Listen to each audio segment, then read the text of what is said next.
Halo para mahasiswa, kita bertemu lagi dalam praktikum mengamati sifat-sifat protein. Kita akan mengamati yaitu sifat denaturasi atau koagulasi protein yang dalam banyak pengolahan makanan sifat itu sangat penting. Misalnya apa? Ketika kalian merebus telur, ya itu terjadi proses denaturasi oleh adanya panas. Nanti kita akan mengamati bagaimana denaturasi atau koagulasi protein ini selain dipengaruhi oleh panas juga oleh adanya enzim, kemudian asam dan alkohol. Kita akan melihat apakah ada pengaruh ketiga bahan itu terhadap proses koagulasi atau denaturasi protein. Kemudian sumber protein yang kita amati, kalau dalam modul ada 3 yang hari ini atau saat ini, nanti kita akan mengamati pada 2 sumber protein saja, yaitu pada susu kedelai mewakili protein nabati dan pada putih telur mewakili protein hewani. Kemudian untuk prosedurnya, pada protein atau sumber dari putih telur ini kita mengambil 5 mili, masing-masing ada 4 tabung reaksi yang kita isi dengan 5 mili putih telur. Kemudian kita encerkan dengan menambahkan 5 mili aquades. Jadi ini ada 10 mili putih telur yang sudah ditambah dengan aquades. Kemudian pada 4 tabung reaksi yang lain kita akan mengamati sifat denaturasi dan koagulasi itu dengan menggunakan susu kedelai. Ini tidak perlu diencerkan karena dalam proses pembuatan susu kedelai itu protein kedelai sudah diencerkan dengan penambahan sejumlah besar air. Maka di sini digunakan langsung 10 mili susu kedelai. Kemudian bahan tambahan lain yang akan kita amati pengaruhnya adalah yang pertama enzim. Enzim ini kita menggunakan sumber yaitu dari nanas yang matang. Jadi Bu Purna sudah menyiapkan sarinya. Jadi ini sari nanas yang diekstrak tanpa penambahan air. Jadi betul-betul hanya dari sari nanas. Nah, kita tambahkan sebanyak 2 mili sari nanas. Sudah Bu Purna siapkan kode-kode. Ya. Nah, ini yang SN, ini yang kita tambahkan sari nanas. Jadi pada tabung reaksi berisi susu kedelai itu kita tambahkan sari nanas 2 mili.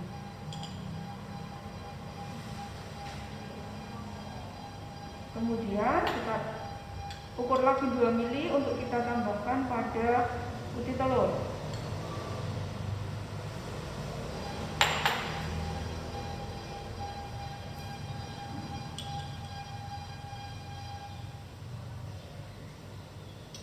Oke.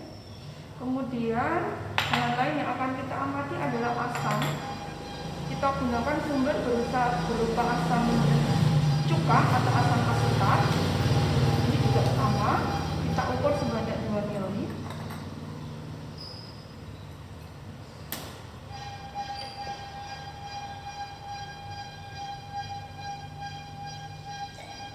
Ya. Kemudian kita tambahkan pada tabung berkode AC, ya, asam cuka.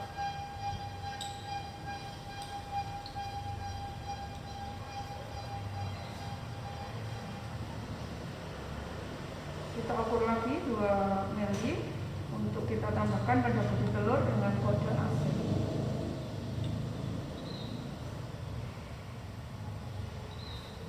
Kita sisihkan. Kemudian yang terakhir kita amati adalah etanol. Ini kita gunakan alkohol dengan konsentrasi 70%. Ini juga sama, diukur 2 mili. Kita tambahkan pada tabung reaksi dengan kode ET, etanol.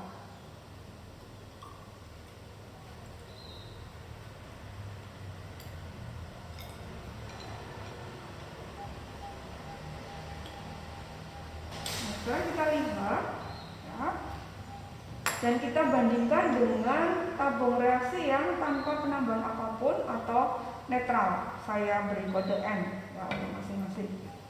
Jadi bisa kalian lihat,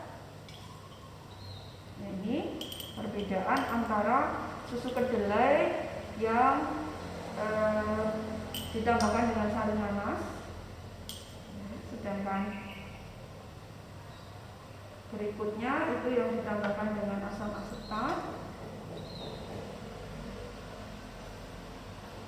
Kemudian yang terakhir ini dengan etanol.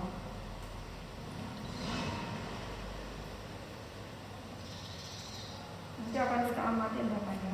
Hal serupa juga bisa kita lihat pada putih telur. Ini yang tanpa penambahan apapun. Kemudian di sampingnya ditambahkan dengan sari nanas, ya.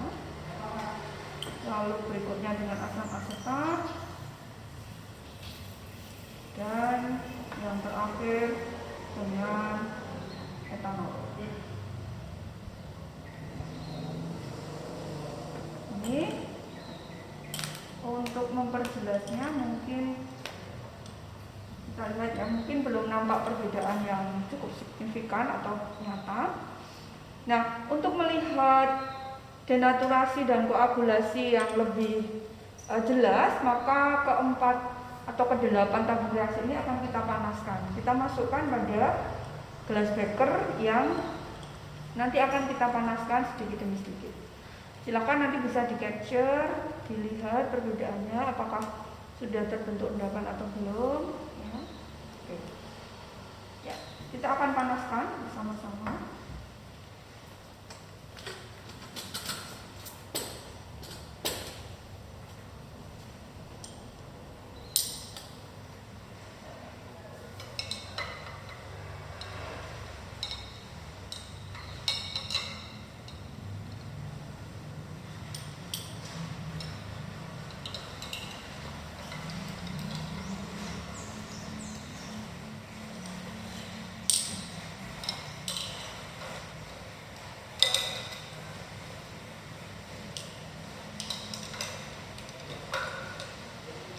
Kita tingkatkan suhunya.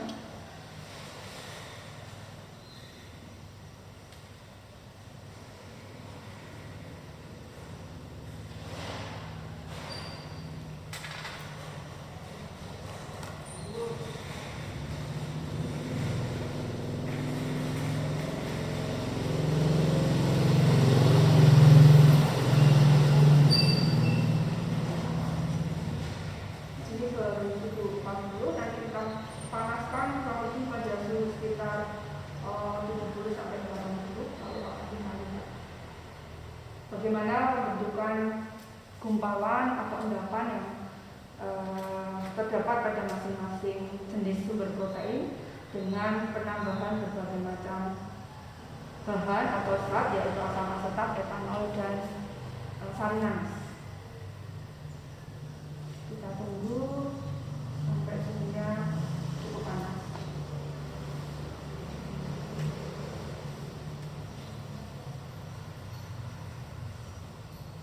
Nah, para mahasiswa pasti sudah sering mengamati bagaimana proses denaturasi atau koagulasi protein ini dalam kehidupan sehari-hari. Purna tadi menyebutkan misalnya perebusan atau penggorengan telur. Kemudian prinsip yang lain misalnya bisa kita terapkan dalam pembuatan tahu. Ketika kita menggumpalkan protein yang terdapat pada kedelai, kita ekstrak lalu digumpalkan dengan penambahan asam atau penambahan bumbu tahu, kalsium, penambahan kalsium. Kemudian prinsip ini juga bisa dimanfaatkan ketika pengolahan keju, yaitu kita menggumpalkan protein susu. Dalam pembuatan keju misalnya di sana ada kombinasi pengasaman, ya, juga penambahan enzim renin untuk mempercepat terbentuknya atau terjadinya koagulasi atau denaturasi itu. Oke, kita cek lagi suhunya ya.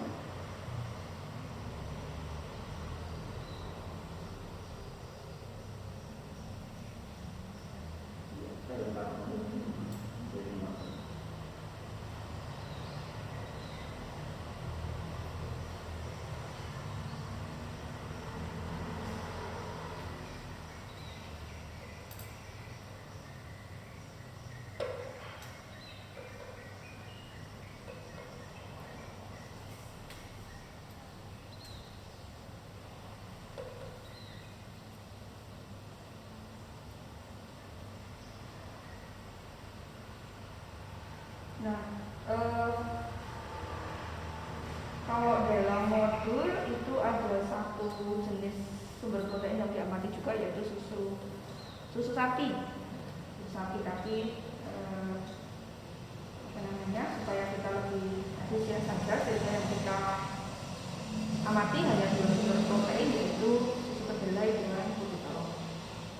Nanti mahasiswa mungkin bisa memperkaya pengalaman dalam tanda petik dengan mempelajari pustaka yang ada, bagaimana proses denaturasi dan koagulasi ini terjadi pada susu.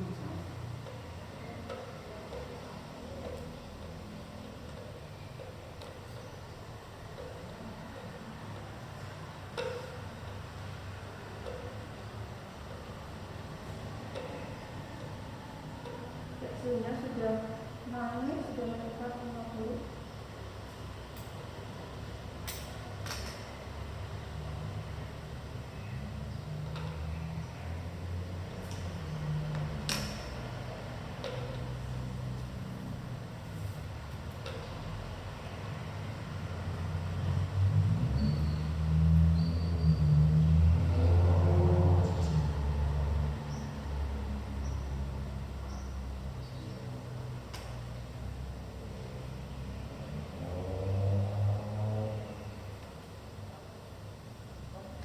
Nah, kalau dalam beberapa pengolahan denaturasi protein kadang-kadang juga tidak diinginkan terjadi, begitu ya. Misalnya apa?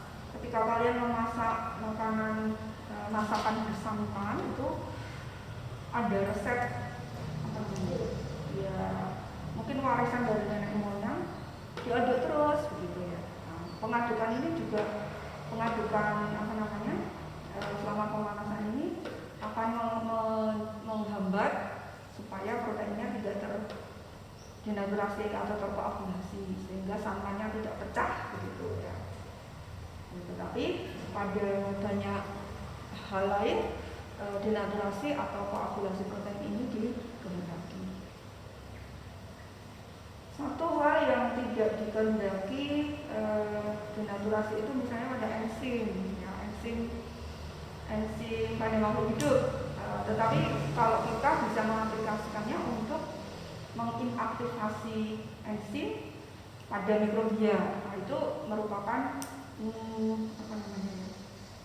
aplikasi untuk memperpanjang umur simpan, yaitu misalnya dengan pemanasan. Mengapa harus dipanaskan? Nah, kalau dipanaskan itu protein penyusun enzim akan inaktif, sehingga mikrobia tidak bisa beraktivitas lalu mati. Nah, itu pengaruh suhu dalam aplikasi yang lain, ya, untuk memperpanjang umur simpan. Tetapi dalam pengolahan makanan justru kita banyak memanfaatkan pengetahuan mengenai denaturasi ini untuk mengolah berbagai produk makanan.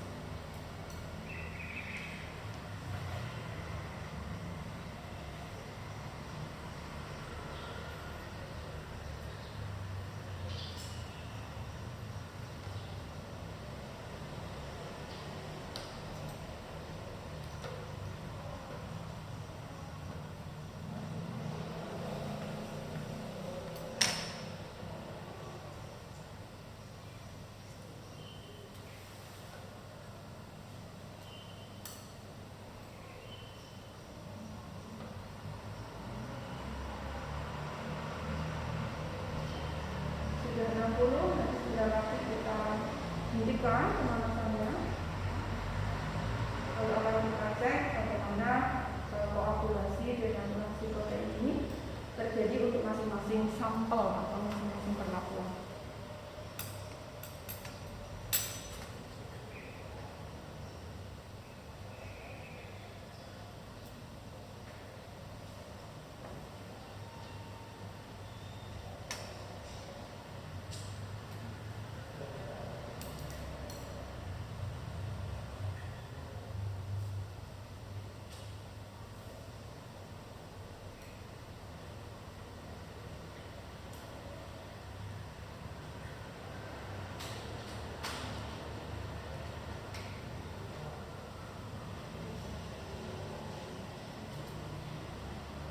Oke, ini sudah 10, kita hentikan.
Ya baik, para mahasiswa kita amati mungkin lebih jelasnya akan saya dekatkan ke kamera. Jadi bisa kalian lihat ini 4 sampel susu kedelai, yang ini 4 sampel putih telur. Ya. Untuk 4 sampel ini ya tadi yang tidak ditambahkan apapun. Kemudian ditambah asam astat. Terlihat di sini ada